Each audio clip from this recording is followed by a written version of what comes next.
Welcome to a brand spanking new episode of Who Do You Think You Are? An exploration into how our thoughts, beliefs, and feelings create our reality. My name is Lastia Cahoot and I'm your host. I'm joined by my co-host on this show and in life, Glenn Sheridan. Every episode, we're joined by a special guest who inspires us to consider not only what we think, but how we think and how that thinking impacts our life experience. It's time to get this conscious conversation started as we ask today's guest, who do you think you are? Hello, everyone, and welcome to a brand spanking new episode of Who Do You Think You Are? My name is Lastia. I am your host. And once again, as always, on this show and in life, here is my co-host, Mr. Glenn Sheridan. Hello, everyone. And today we have another super special guest that we're really excited to talk to. And just before we get into the conversation and introductions, I would just like to say thank you. We are so grateful to be coming to you from Saanich on Vancouver Island on the unceded lands of the Wasanich people, where we live, work, breathe, and play, and are so eternally grateful to be able to do so. So without further ado, here's a little bit about our guest today. This individual considers herself a creative problem solver, and she is an award-winning multimedia professional.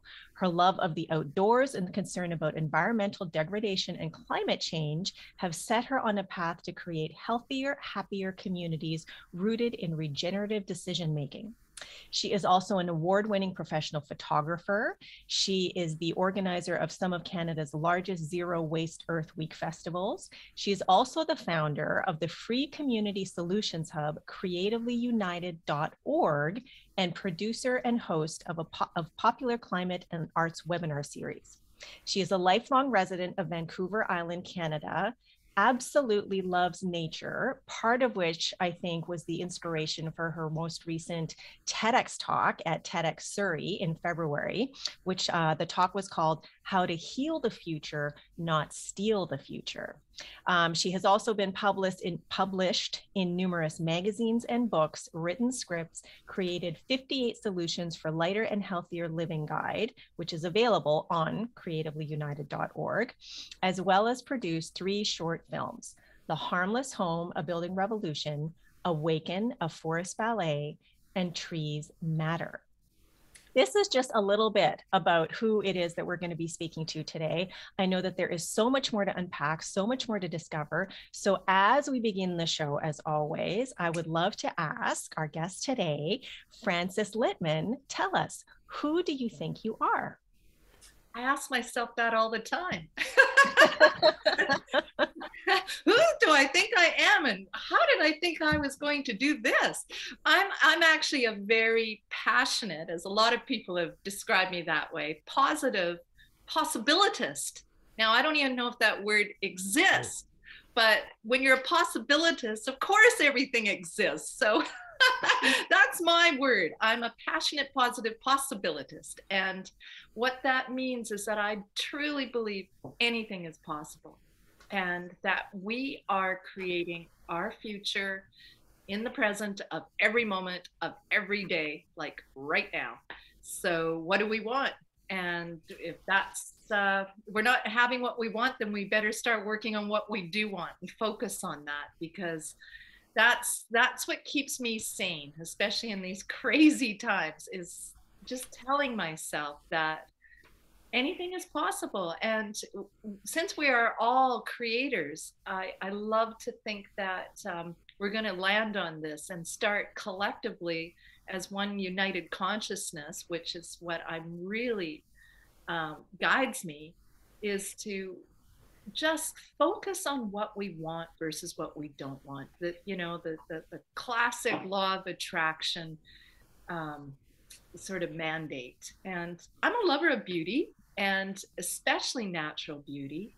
So the beauty of our forests and our oceans, and having a lifetime of looking at things through a variety of lenses. Being a professional photographer, I've seen things through, micro lenses, where you're right into the stamen of a flower, like you can feel it almost tickling your nose when you're taking that photo, to using telephoto lenses that bring that distant view right into your face and help you see all the depths and layers and the beauty of just creation.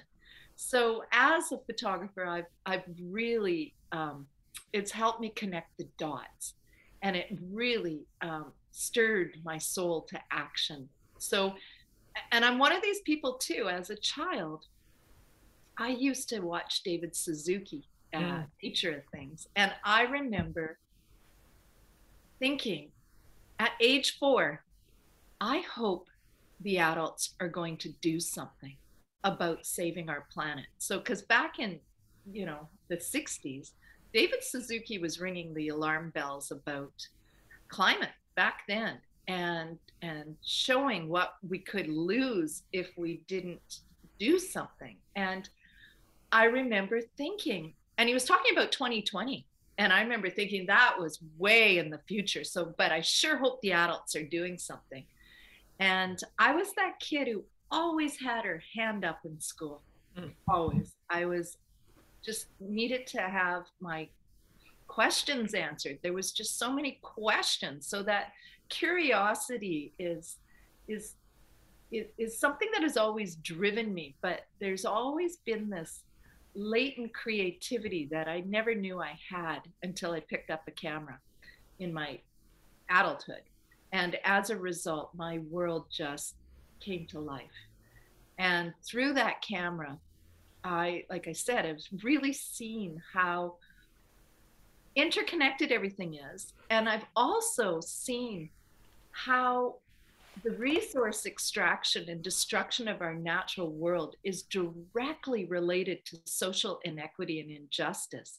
And as a child who grew up in the 60s, who saw the Vietnam War on TV, because we were one of the first generations to really start getting into that TV land, and seeing kids, my age, fleeing in terror from the napalm bombs, it etched in my soul. And we always had Time magazine in the house, which was a photo journalistic type of magazine. And seeing the pictures of war and desecration and suffering just made me realize that there's got to be a better way, because my world wasn't like that. How come their world was like that? And how do we stop having that kind of world? So I'm a truth seeker. And that's where asking a lot of questions and having a lot of hard knocks in my upbringing helped me really see the world maybe in a more, just interconnected collective consciousness kind of way. Although at that age, I didn't really realize that I was seeing the world maybe differently than some of my classmates, but I was always that person, and I still am, who really is really, I think, quite a deep thinker. Like I don't spend a lot of time on TV, although I love movies. And of course I love anything visual, but I spend a lot of time thinking. Maybe I'm in my head too much, and then I'm creating. So it's the creative process that it's like anyone who's tapped into their creativity knows that once a creator, always a creator. Like you cannot stop creativity once you've got it flowing. And I think that's just our existence. And in fact, today, I don't know if anyone gets the Abraham Hicks quotes, but there's a beautiful, simple little quote from Abraham Hicks today that basically, that's law of attraction, that is saying that you can't stop creation. So what are you creating? So I probably talked too long now, but. Not at all. There's 20 different topics that we could hit on at any given moment right there. Curiosity, interconnectivity, the creative process, creativity, truth, asking questions, macro versus micro. And I think what really comes to mind for me is the fact that because you are a photographer and a filmmaker and you literally use different lenses through which you view the world, I would love to talk about the idea, the concept of the lens, you know, like as something that is a physical thing that we can put in front of our faces, and then also as a psychological, emotional, metaphysical, you know, quantum thing, which is, you know, the lens that we see ourselves, that we see our world through based on what we're thinking, what we're believing, what we're feeling. And so it, to me, what I'm hearing is, from a very young age. I mean, you talked about how when you were 4, you were, you know, sort of like hoping and thinking, boy, I sure hope that the adults do something to help, say, fix the world, change the world, kind of thing. And asking, you know, questions and wondering about stuff like, you know, this is going on in another part of the world. How can that be happening when over here in my world, it's a completely different experience?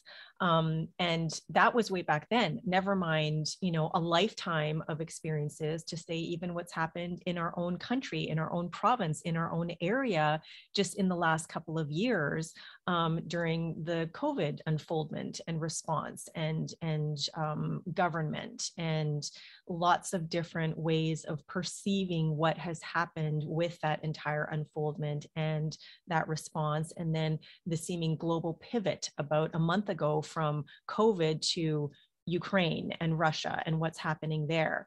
And how ideals like freedom change and shift depending on who it is that's, you know, talking about it, how it is that it's being interpreted, how it is that it's being fought for, questioned, brought to light. So I would love to talk about lenses, because that just seems like such an amazing direction to go in, because you are a photographer, because you are a filmmaker, and because you are a self-avowed truth seeker and someone who is just continually questioning, and not just questioning, but you're stepping into action all the time in an effort to make the world a better place, in an effort to ensure that old growth forests and the beauty and power and magnificence of nature is not only kept intact, but is celebrated and honored and revered.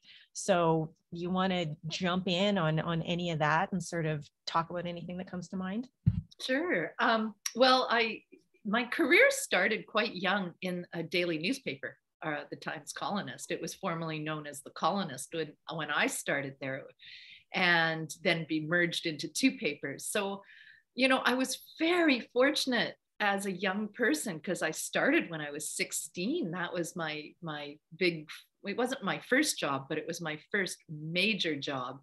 And I witnessed the end of an era, because it was like the old was going out with the old teletypes and the print setters, and a lot of people were losing their jobs. And I was very fortunate. I happened to be able to keep my job, and I started, and I'm going back to this because it is all very relevant. It really shaped my perception of the world and my decision to get into photography.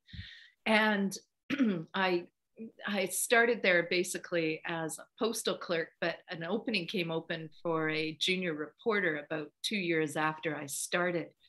And it initially was like as a postal clerk in my sort of an office clerk, and in my weekend job while I was in high school. And then when I graduated, I was out on my own. I didn't have a family of my own to support me. I had been brought up in a foster situation, and I really needed to have work.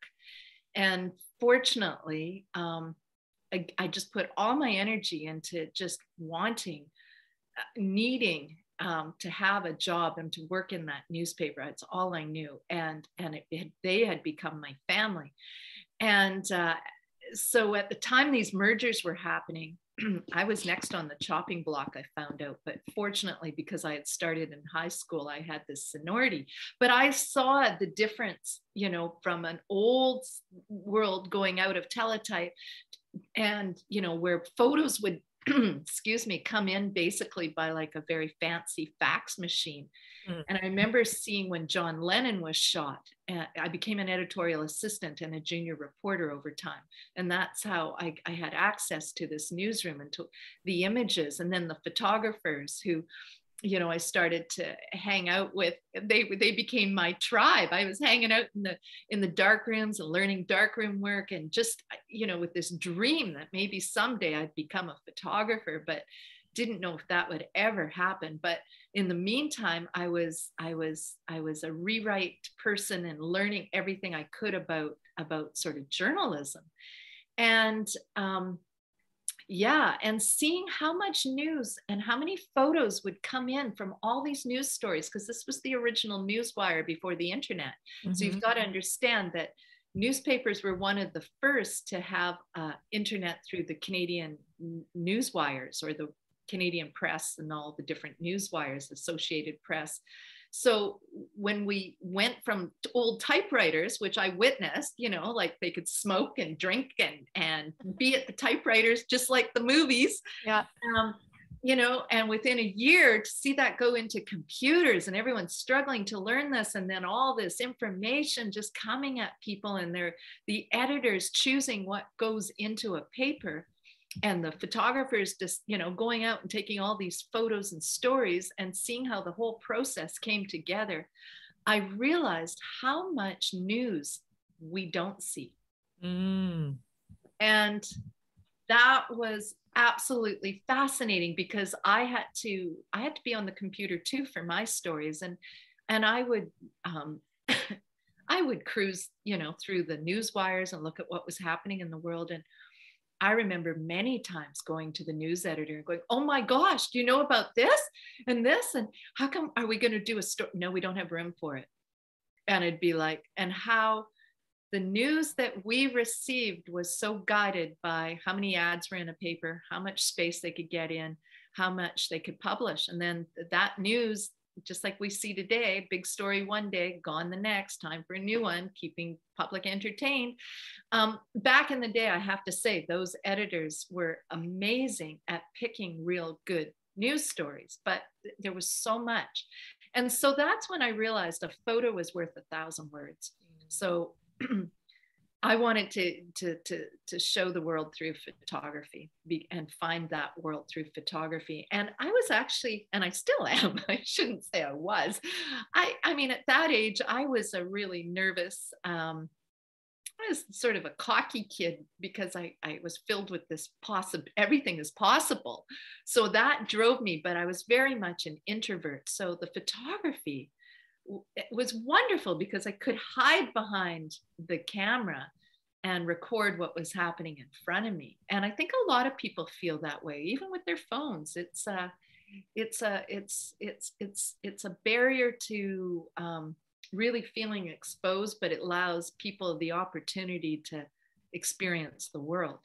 And that's what I think photography really does. It kind of gives you a shield of sorts, even if it's your phone, and allows you to experience the world feeling a little safer somehow with a device or lenses. And with the lenses, I could really choose the world I wanted to see. Mm-hmm. I chose to see the beauty, really chose to delve into the beauty. And that was in everyone and everything. And as things would turn out, the thing that absolutely scared me the most to photograph was people. But that became my whole career, was basically photographing people, and nature, and any type of nature photography became my secondary, when I had time, hobby. It wasn't, I didn't do nature or anything like that for money. I did it just for myself. So people became my specialty, and I would see the beauty in everybody and everything, and try to pull that out, even if people couldn't see it in themselves. Wow. I can totally speak to a whole bunch of stuff there, but I see Glenn smiling, and I'm thinking that maybe you want to jump in. No? Are you unmuting or no? I'll unmute to say, go ahead. Okay. All right. Well, so again, a few things that came out there for me, and just this sort of the idea of the camera or the phone or device or something like that as a shield. It reminds me, I don't know if it's going to connect for listeners or for you guys, but it reminds me of a saying, dance like no one's watching. And when I first heard that, or had heard it in the past, and I thought, oh yeah, like just like dance with abandon and like you're by yourself and whatever, that's great. But then my teacher, said, well, why would you only feel like that when you're by yourself? Like if you're being true to yourself and you're showing up authentically, then it would stand to reason that you should be able to dance like your true self, whether someone's watching or not. So just be you, no matter what kind of thing. And I mean, I do it too, but I feel like there's a lot of hiding going on. And whether it's, behind a camera, behind a screen, behind a phone, whether it's behind something that we do to occupy our time rather than like really sit with who we are and really feel who we are and allow that creativity that is unstoppable that you were talking about earlier to come through in a way that it can only express itself through us. I wonder what that hiding is about. Any thoughts? Well, yeah, I think it's about insecurity, not feeling like we're like I can't tell you how many times I won awards or was celebrated during my career, and I had, I think, what you would call imposter syndrome. I was quite convinced that, and I think a lot of it had to do with my upbringing and not having the support of many people in my life saying good work, or you're doing it. And so when I achieved these things, it was an inner thrill, but it was like oh my gosh, if they only knew. And sort of that stigma that I grew up with as an adopted child, and then an adopted child that ended up in foster care, that oh well, nobody, you're not, you don't have what everyone else has, like, so you're less worthy or something, like that kind of I remember people telling me, like, even as a child, that, oh, you're adopted, oh, I would never adopt a child, and I remember just being so shocked by that, because I felt quite special that I had been adopted, and it made me feel good that I was adopted, not still sitting in some orphanage. Yeah. So I think those kind of old tapes play out in you, and it's taken most of my life to overcome that terror of feeling exposed. Yeah, that it's I mean, I asked that question also having an answer, in my mind, because being immersed in consciousness and spiritual studies and working with people as a coach who helps people to shift and let go, of the limiting thoughts, stories, and beliefs that keep them feeling stuck, to, reaching for and embracing the infinite creativity, the infinite resilience, the infinite, love that they are at their core. That's what so many people are working on at any given moment, or that's what so many people are stuck in without even knowing that they are that way. And I mean, even though I do the work with other people, this work is always happening for me. Like, it's ongoing all the time. And imposter syndrome, I mean, the number of times that I have felt that, and just, even in finishing the book that I just finished and submitted the manuscript to the publisher a couple of days ago, it took 12 years for that book to come to fruition, because there were these limiting beliefs, in me that said, you're not good enough, you're not smart enough, and you don't have what it takes to succeed. And then later on, more recently, was, and no one wants to hear what you have to say.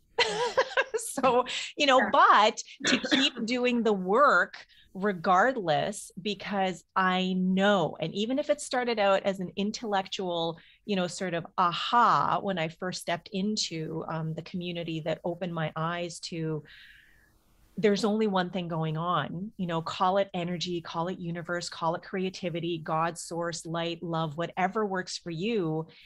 It's all energy. There's nothing that is not energy, which means that each and every one of us is that energy all the time. It's like we don't start and stop. It's like flowing continuously and just expressing itself however it can through each and every one of us, through photography, through painting, through writing, through being a parent, through just being, a tree, a mountain, whatever. And we're all reflections of each other.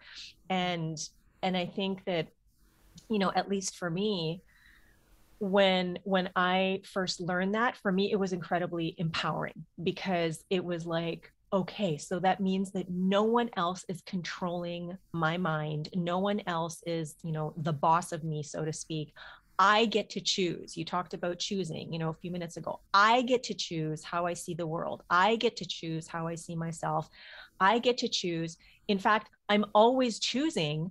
So wouldn't it be better to be aware of how and what I'm choosing and the kind of life I'm creating, versus just going along and having things happen by chance or by default, according to things and beliefs and thoughts that I'm not even aware of? So that's sort of like, that's all part of it. And I guess, the answer to my own question would be that the reason that we hide, the reason that we feel comfortable with maybe, something in our hands, in front of us, or whatever, so we don't feel completely exposed, is because that's what we're used to. That's what we're comfortable with. Even if it might not feel that great, it's what we know. And to venture out into the unknown, to further expose ourselves, to even expose ourselves, not to other people, but expose ourselves to the truth of who we are, that infinite creativity that is always in play. Like, how do you even wrap your mind around that? It's infinite. No beginning, no end, always happening. Sometimes that can feel like it's just a little too heady, and yeah. I think the younger generation, and I don't know, correct me if I'm wrong, but boy, it seems like the generations that are, behind, like coming up behind us here, are getting this so much quicker.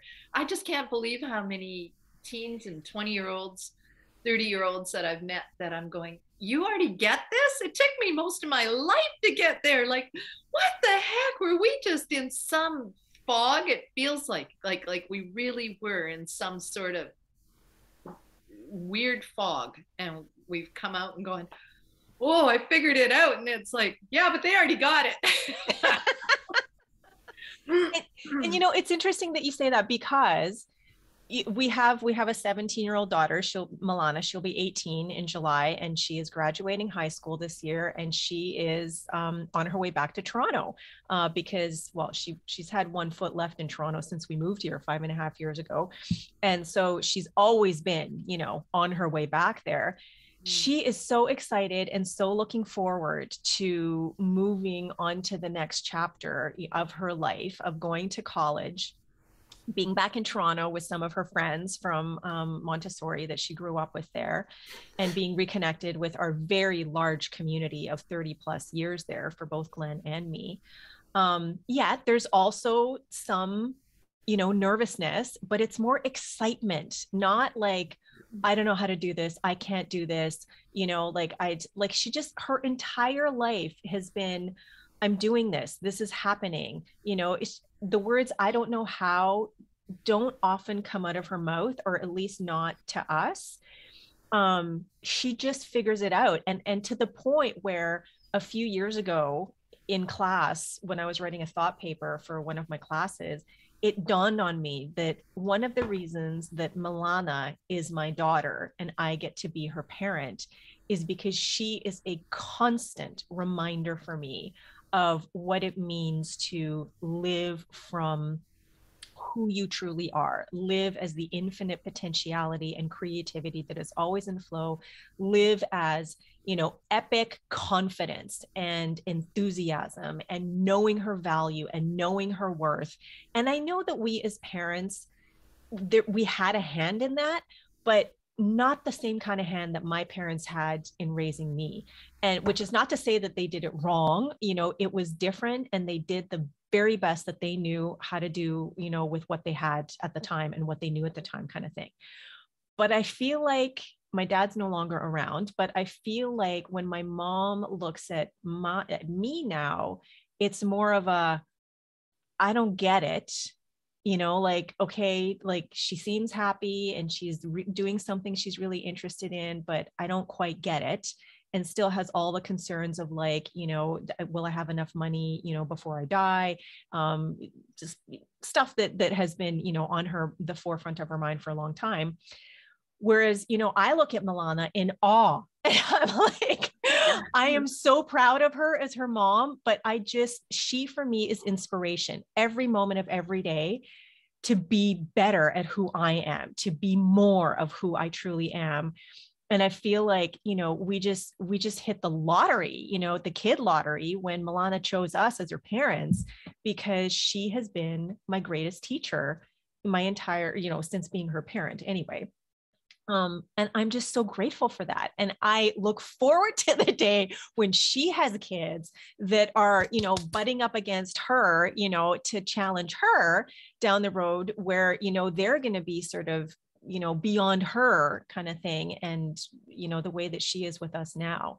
But yeah, it's just like, they just go about their lives. They just live their lives. They don't have the same sort of boundaries or,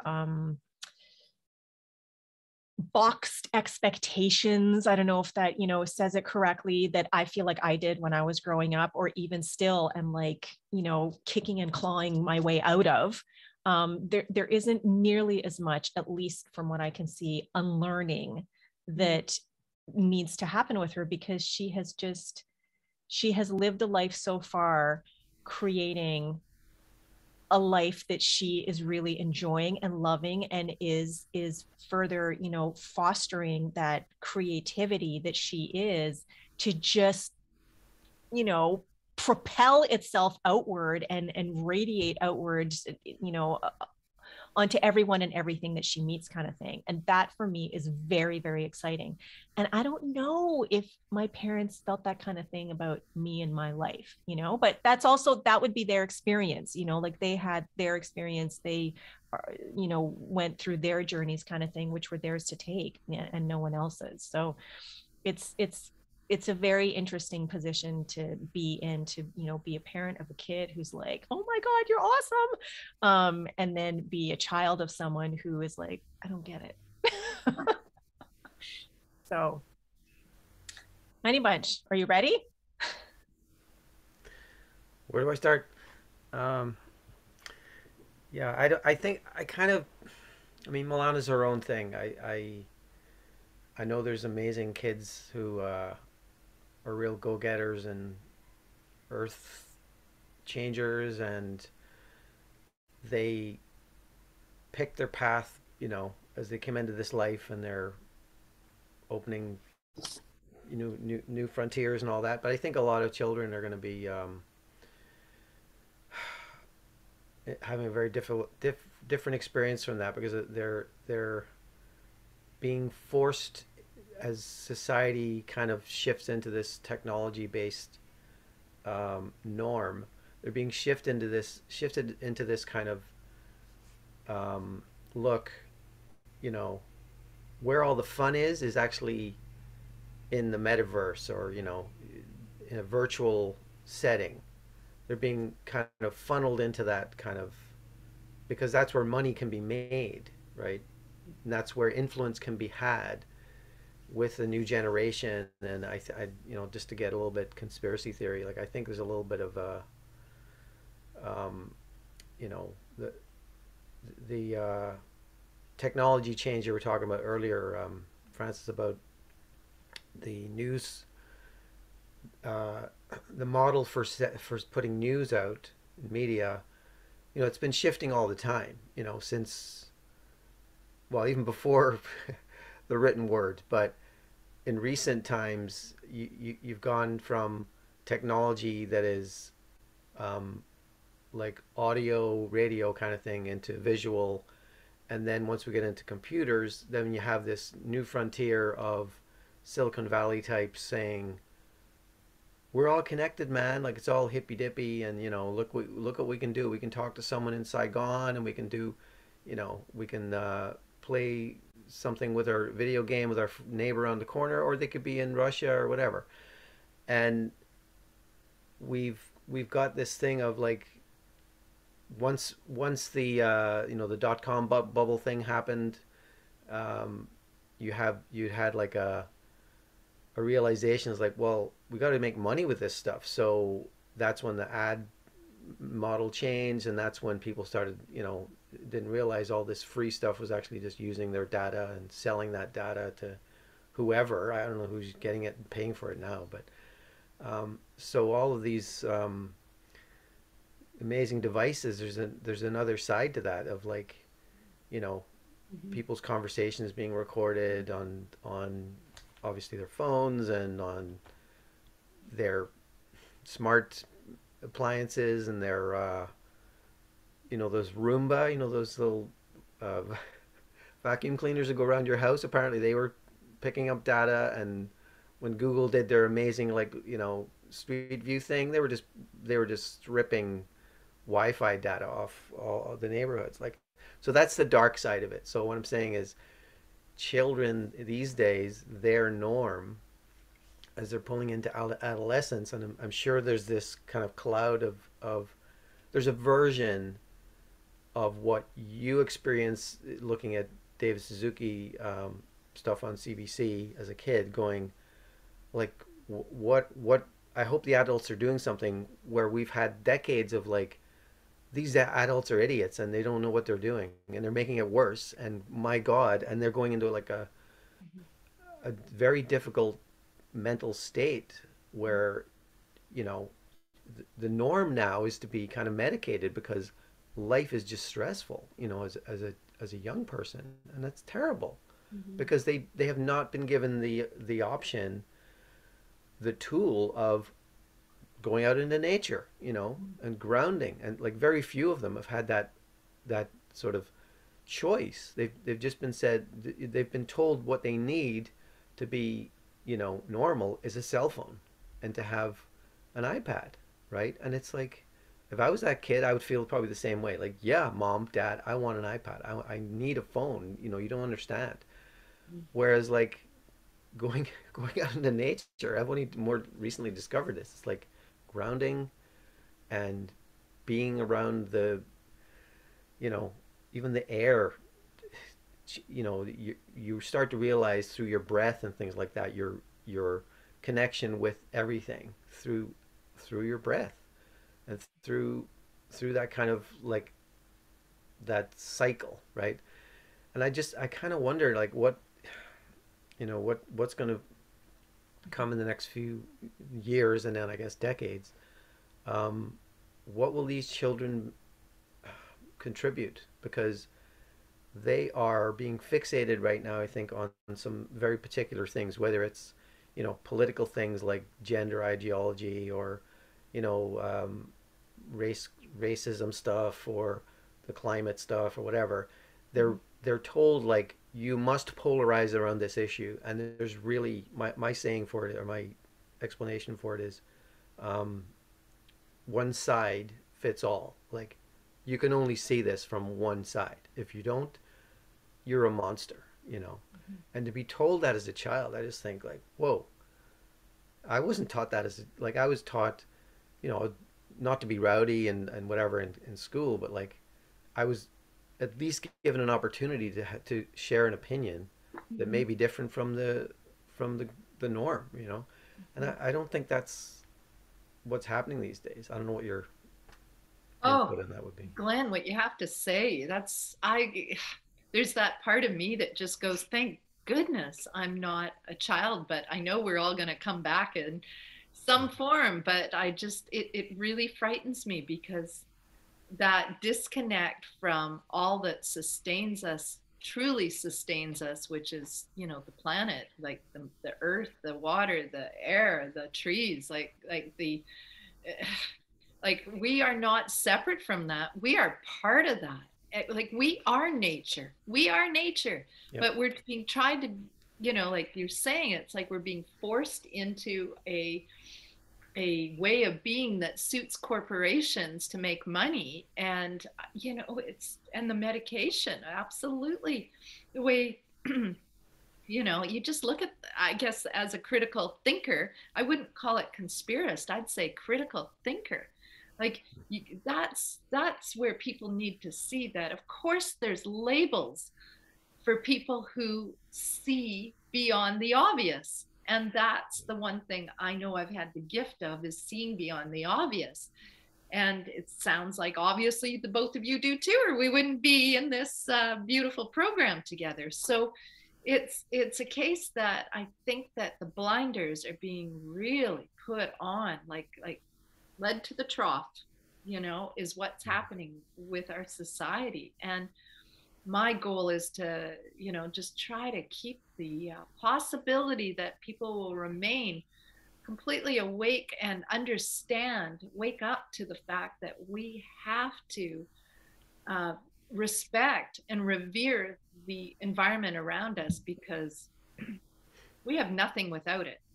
And no, there's a really fabulous, when on this topic, it's a fabulous little animated film, and it's by the Gaia Institute, and it's called Wake Up Call. And I highly recommend everyone see it. I showed it to a high school group, and I think their teacher was like, "Oh, I didn't know you'd be showing this." But you know, it's but then, you know, with the understanding that if you're going to show something, and it's exactly what you're speaking to, Glenn, if you're going to show that, you know, that you talk about that solutions do exist.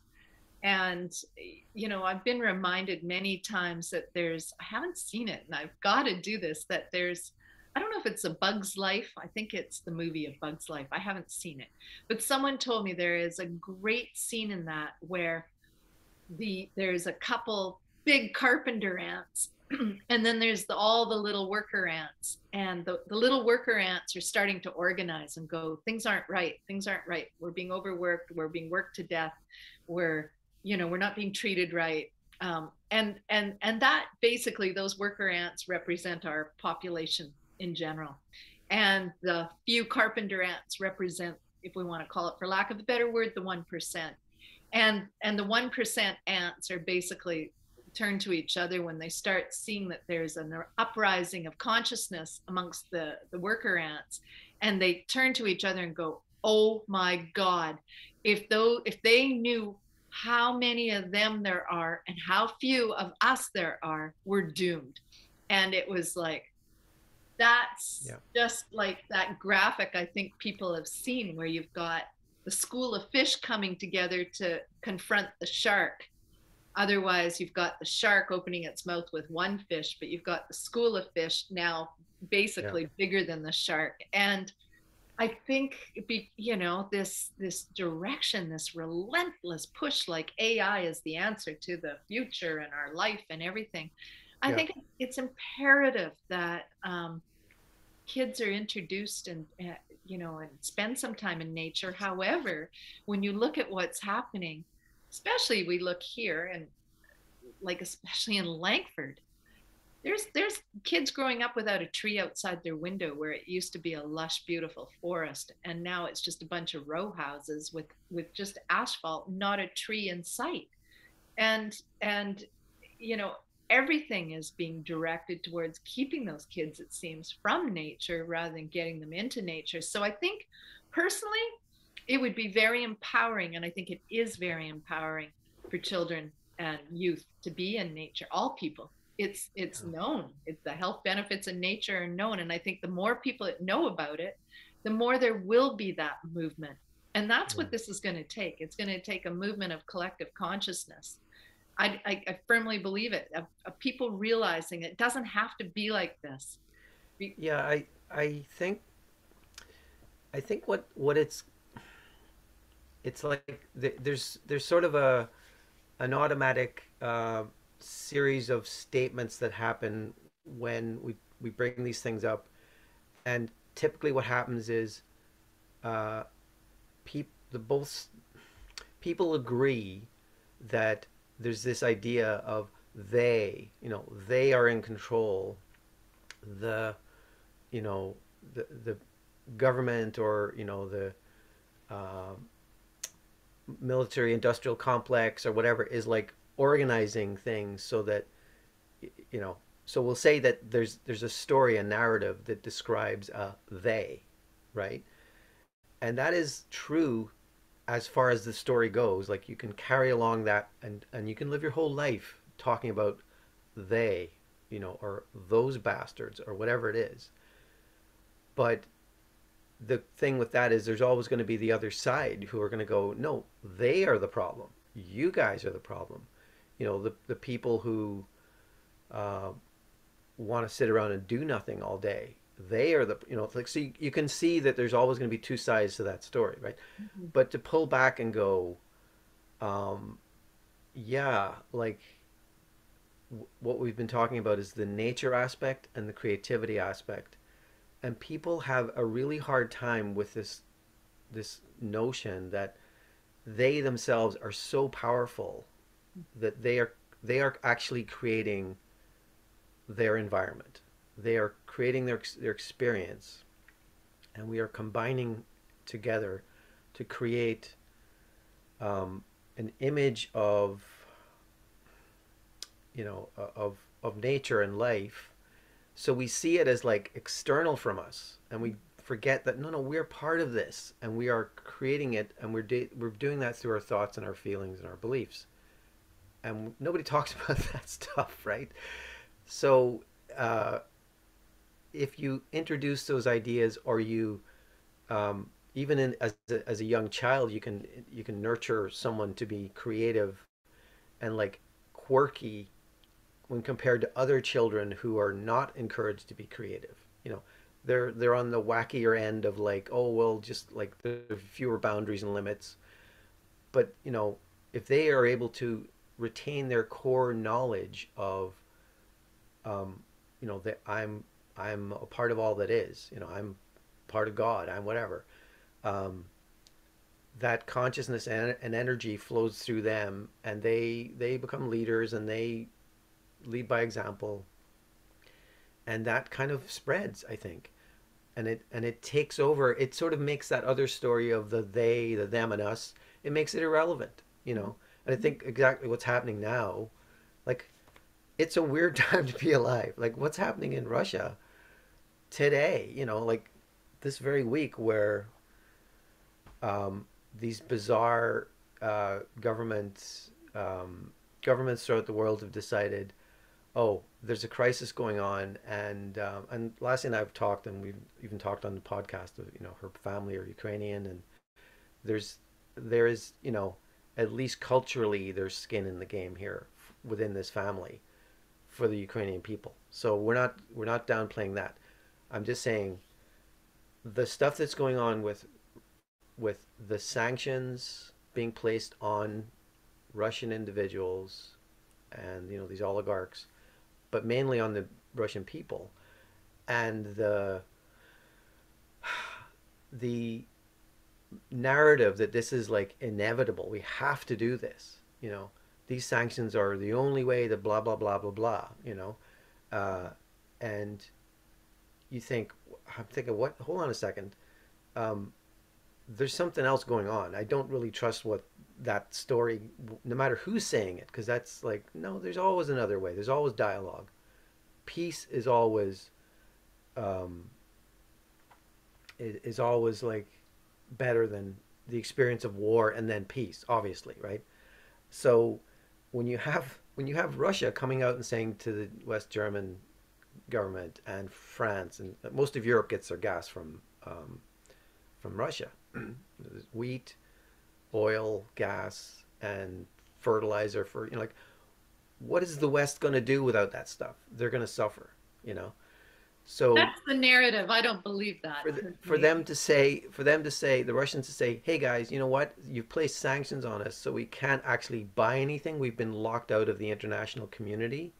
So our only solution is for you to come to us and buy our goods in rubles or gold. And why wouldn't they? Because they want to continue, or you know what? Forget you guys. We'll talk to Russia. We'll talk to India, Saudi Arabia, and China, and Brazil or whatever. And the Western world is being told, oh, oh, these gas prices. Oh my God, Putin's a maniac. Where have you been for the last year? This is insane.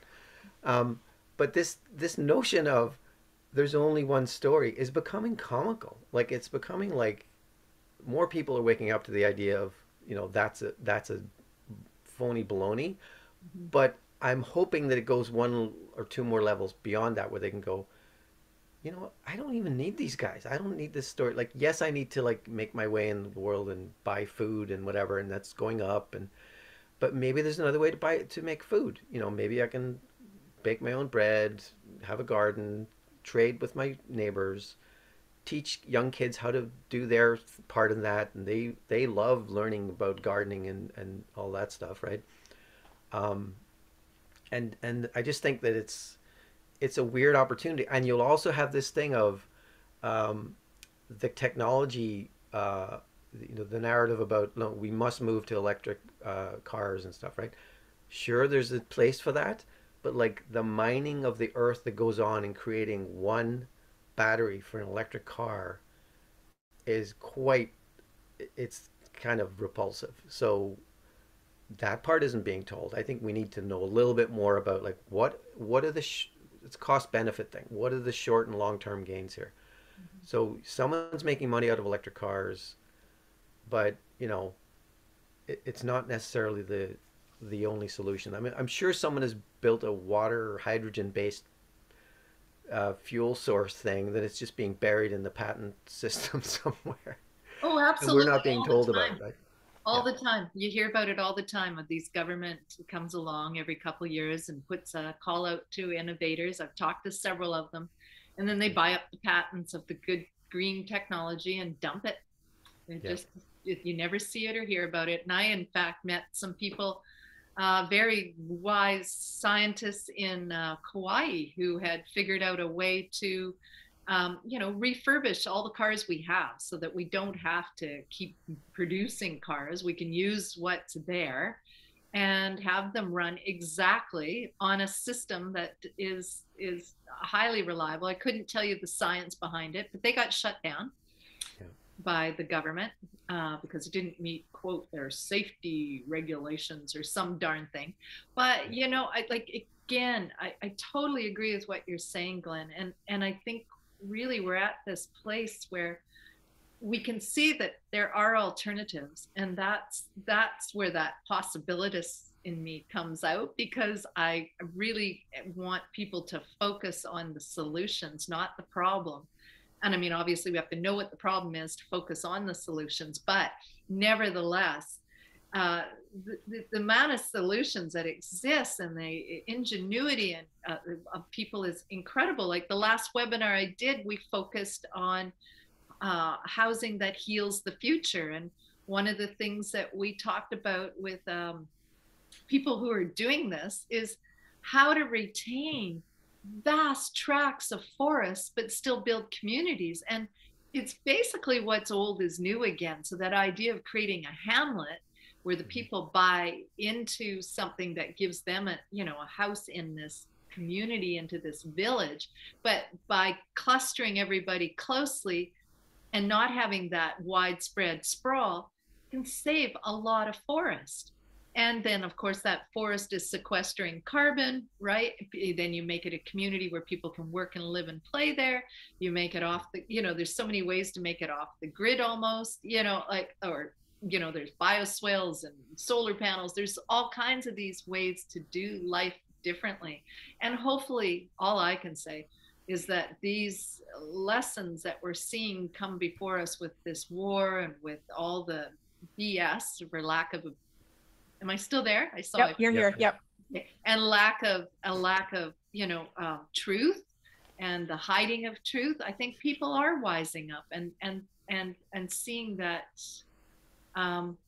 maybe instead of getting, like, we all have to feel that pain and cry a bit maybe, but we have to get up and get on with it. And the thing that gets me is when people just think there's nothing they can do, and there's something we can all do, every single one of us. And it is going to take a movement. And if people just say, it's easier to accept this and just watch the world go to nuclear explosion or something, then such a pity, because this is a golden opportunity. And I think we've been presented with this opportunity to kind of get us out of the old and into the new, but back to the old that worked.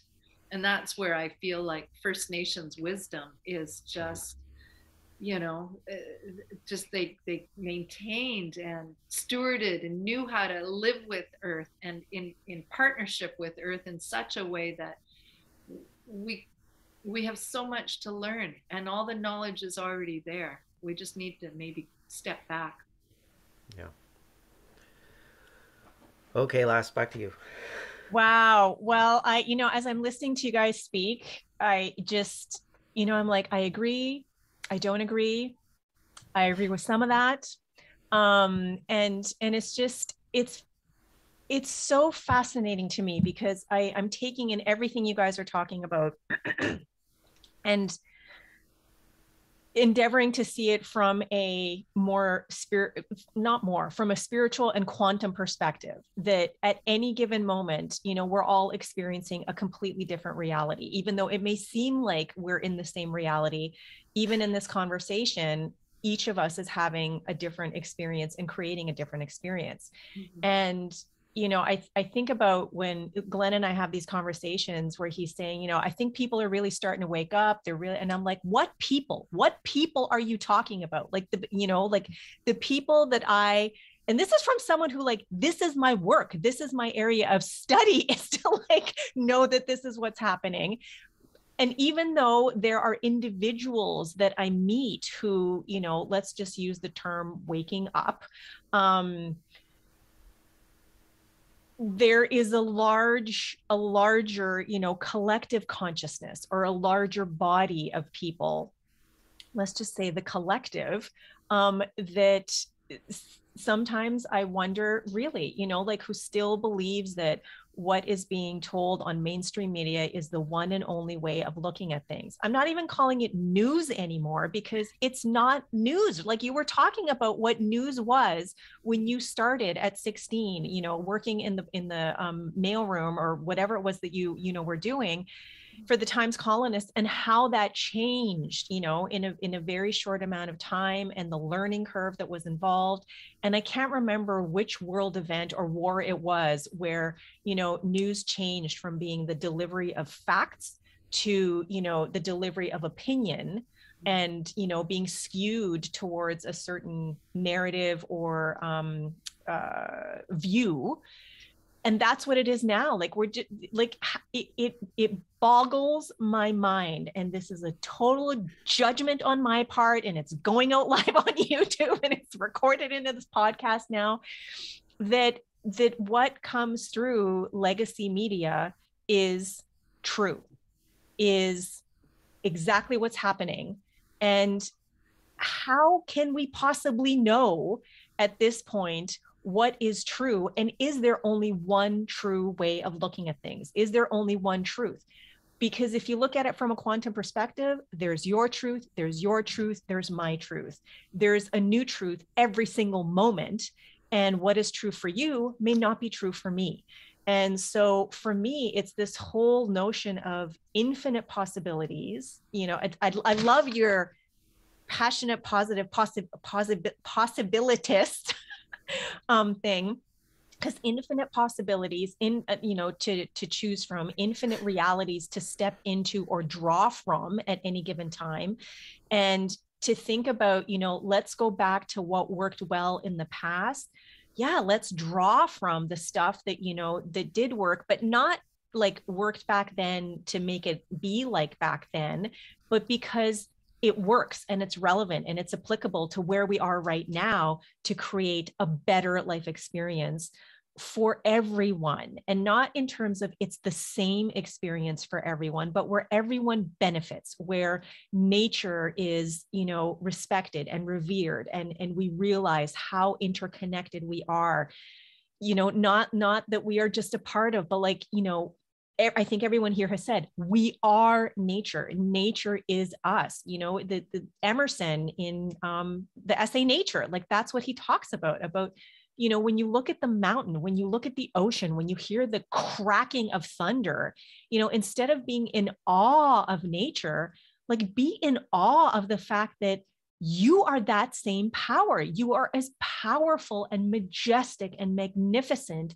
as any mountain, as any 400-year-old redwood tree, as that cracking thunder and lightning bolt that, like can sear and crack, a tree open at any given moment. That's how powerful and creative we are. So like, let's embrace that. Let's step into it. And instead of using our devices and thoughts and beliefs and feelings as shields, let's use them as magic creative wands to create the reality that best showcases the power and creativity that we are. And that is not a linear thing. It is not something that is ongoing. It is something that is happening brand spanking new every single moment. Every single moment is an opportunity to choose what we're going to focus on, what kind of life experience we're going to create, and how we're going to respond to what is going on around us, not in terms of, us versus them, or if you're not with us, you're against us, or that, there are others, but that everyone is where they're at on their journey. Everyone is at a certain level of awareness or consciousness expressing at any given moment. 3 steps forward, 2 steps back, a spiral, moving forwards and backwards, going outwards in like pulsing, it's constantly shifting and changing.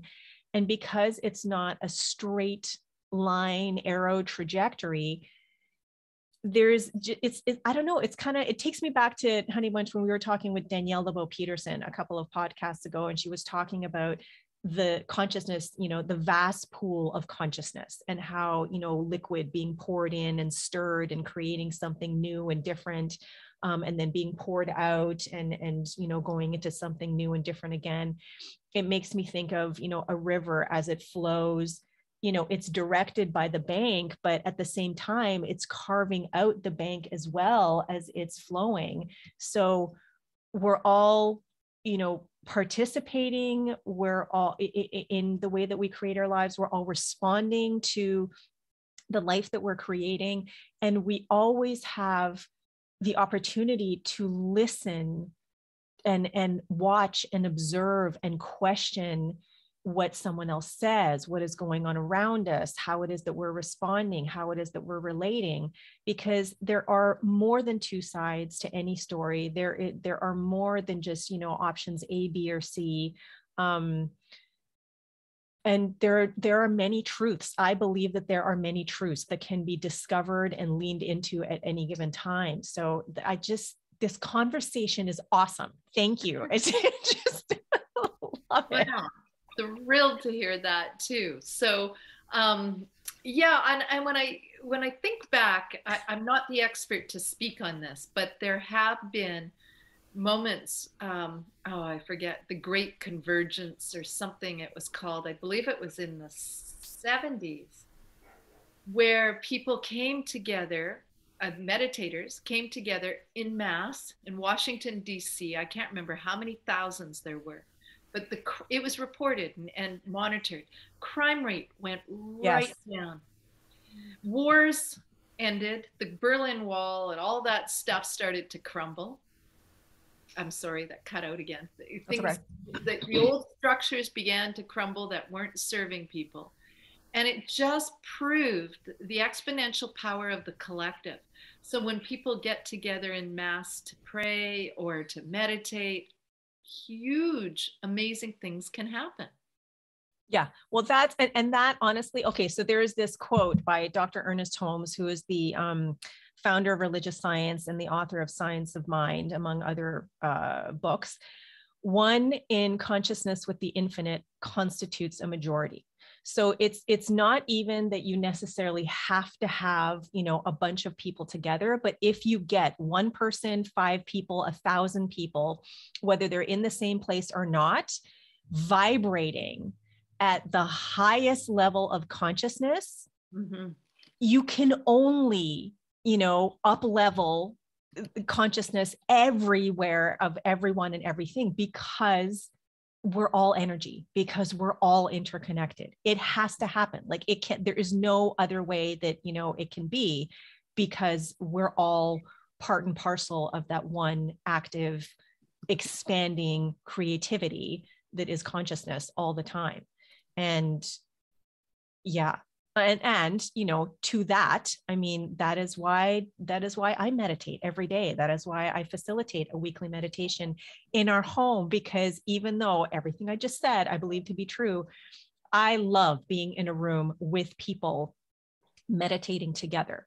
I love working with my prayer partners, because even though I pray every single day, when I get together and sit down with my prayer partner, all of whom through Zoom, not in person, because they're all down south, you know, south of the Canada-US border, praying together for each other, knowing for each other is just so incredibly powerful and uplifting and up-leveling. And it's like the best kind of, you know, supplement or drug or you know, whatever, like hit of oxytocin and adrenaline and endorphins and, you know, everything all at the same time.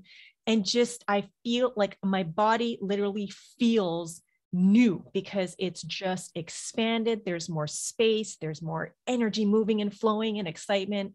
It's amazing. So I totally agree. 100%. I don't know if anyone, here's another great example that I'd like to share as a film. It's a documentary that proves the power of the collective. And it's called The Singing Revolution. And it takes place, I believe, in Latvia when the Russians were attempting to invade Latvia. I think it was in the 70s, maybe the 80s. The film's a little bit dated, but the premise of it is that this is true. The people in the country were so freaked out, as I'm sure everyone in the Ukraine has. We know what they're going through. It's like that complete panic and freak out about the Russians coming to their borders, that the Latvians joined hands across the entire country and began singing the same song. And it was like the Russian tanks just didn't cross the line. Mm-hmm. They just didn't come in. And it was like that power, that energy, they just saw, it was a movement.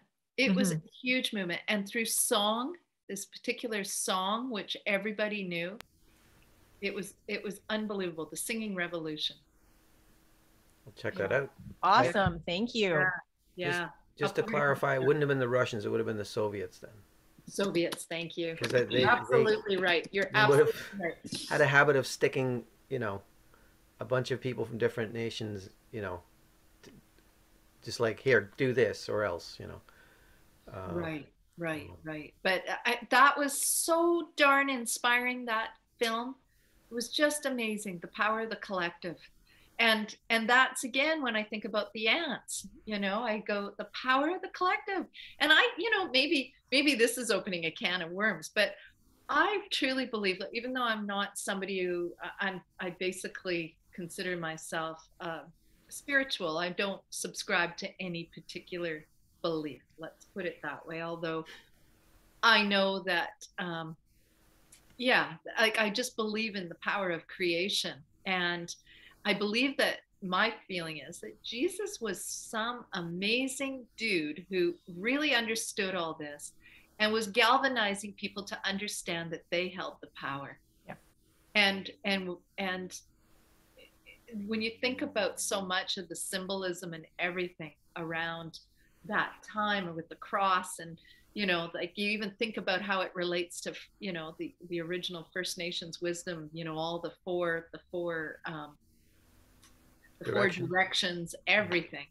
And it's quite amazing. And I think people were joining in that collective consciousness, and we're starting to wake up, and hence everything, you know, but it continues to this day. And the confusion that we hear in the messaging, I think, is to stop us from piecing those dots together that help us awaken to what, you know, our collective truth is. Sorry, I keep freezing up.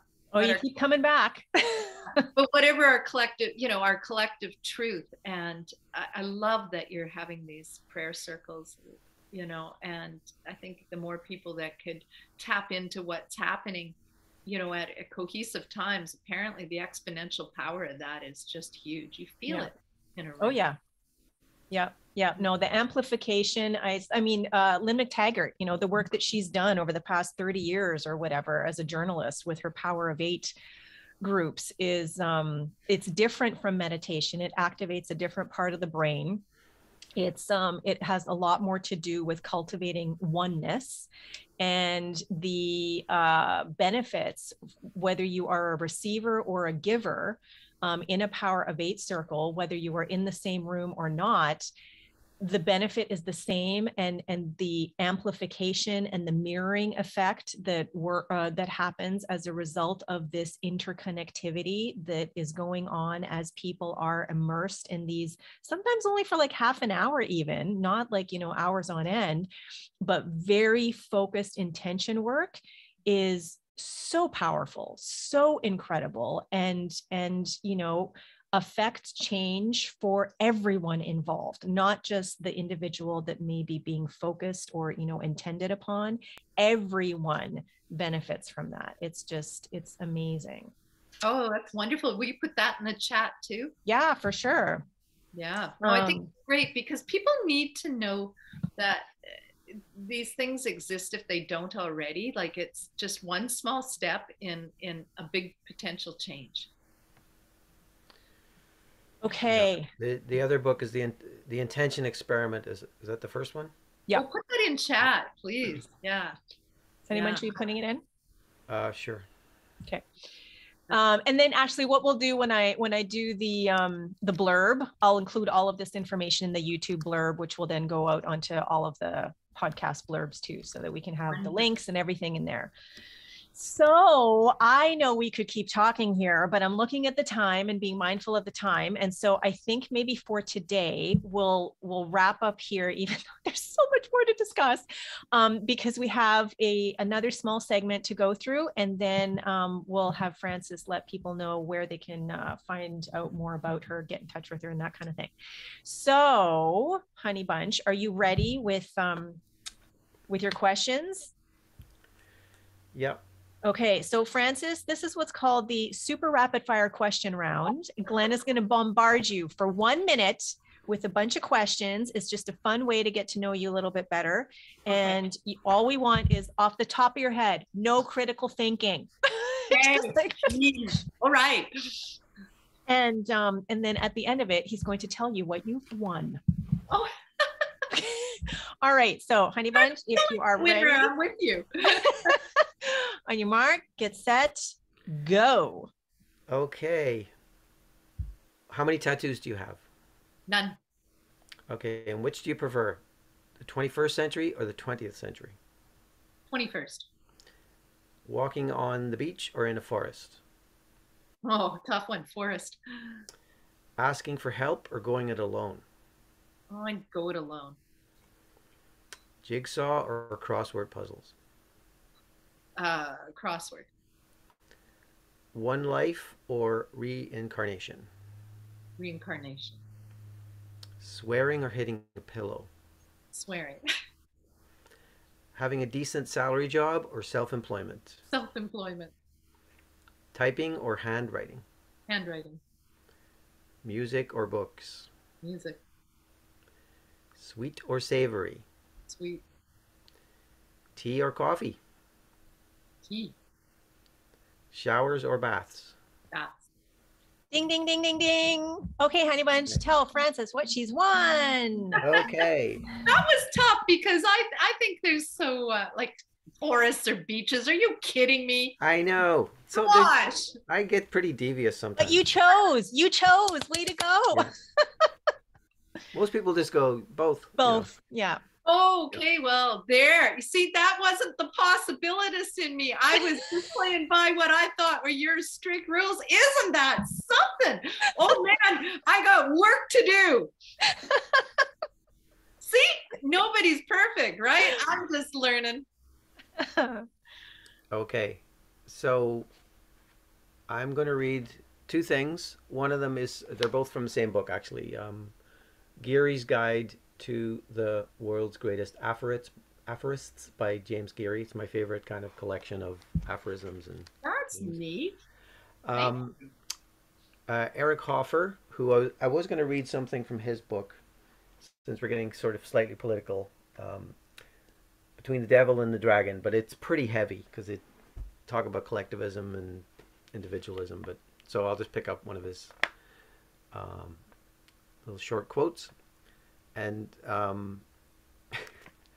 anyway, this is he says, "Nonconformists travel as a rule in bunches. You rarely find a nonconformist who goes it alone. And woe to him inside a nonconformist clique who does not conform with nonconformity." So it's like one of those paradoxical, things. And the next one is just Ralph Waldo Emerson. And I love the way he phrases this. He says, "The purpose of life seems to be to acquaint a man with himself. The highest revelation is that God is in every man." So Lovely. Thank you. All right. Well, Francis, now is your time to shine even more. If someone wanted to find out more about you, get in touch with you, where would they go? What would they do? Well, I've got two ways of people reaching me. Okay. They can do it through creativelyunited.org, which I think I put in the chat already, or they can reach me via my website, which is francislitman.com. All right. We will have links to those in the YouTube description, and we'll put up a slide when I edit this. Francis, thank you so much. This has been such an amazing conversation, even more fun and just like more juicy than I expected. And we didn't even touch on some of the stuff that you were going to share. We didn't even talk about the art that is behind you. There was so much to, dig into. And so perhaps we might be able to do it again someday. Well, thank you. You made it a lot of fun. I love that pop quiz at the end. I was thinking, I'm at the eye doctor and they make you choose, and I hate that. And I was like, okay, I felt like I was at the eye doctor. Got to pick one, and then just against everything I feel. That's not. Anyways, you're right. So thank you. All right. That was fun. A lot of fun, and it was lovely hearing your insights to all these things as well. And I love what you have to share. I think you're doing very important work. Oh, thank you. Thank you. Well, we really enjoy it. I am grateful to be doing this with Glenn, and we're so grateful for everyone who comes on the show, because it's just, we learn something every single time. We're just expanding and being expanded and leaning into, the who do you think you are question again and again and again. And so, so we're so grateful for your time, for your presence, for your insights and wisdom today. Honey Bunch, thank you so much for co-steering the ship as always. And thank you to everyone who tuned in, who listened, whether it was live or on the replay. Thank you for however it is that you're engaging with us. We are so grateful for your time and presence. Stay tuned for another brand spanking new episode of Who Do You Think You Are, coming in another week or two. That's it for today. Bye for now. Bye. Bye-bye. Thank you. Thank you. This has been an episode of Who Do You Think You Are? An exploration into how our thoughts, beliefs, and feelings create our reality. My name is Lassia Cahoot, and I have been your host. My co-host has been Glenn Sheridan. We'd like to thank the following for helping make this podcast a reality. Today's special guest, Francis Litman. Music, Vasco Lorenco copyright, 123rf.com. Background illustration, Sakma Sterke copyright, 123rf.com. For more information on this podcast and our Lassia Cahoot Soul Excavator, please visit www.lassiacahoot.com. If you like what you've heard, please like, subscribe, and let us know by leaving a comment. Thanks for tuning in to Who Do You Think You Are?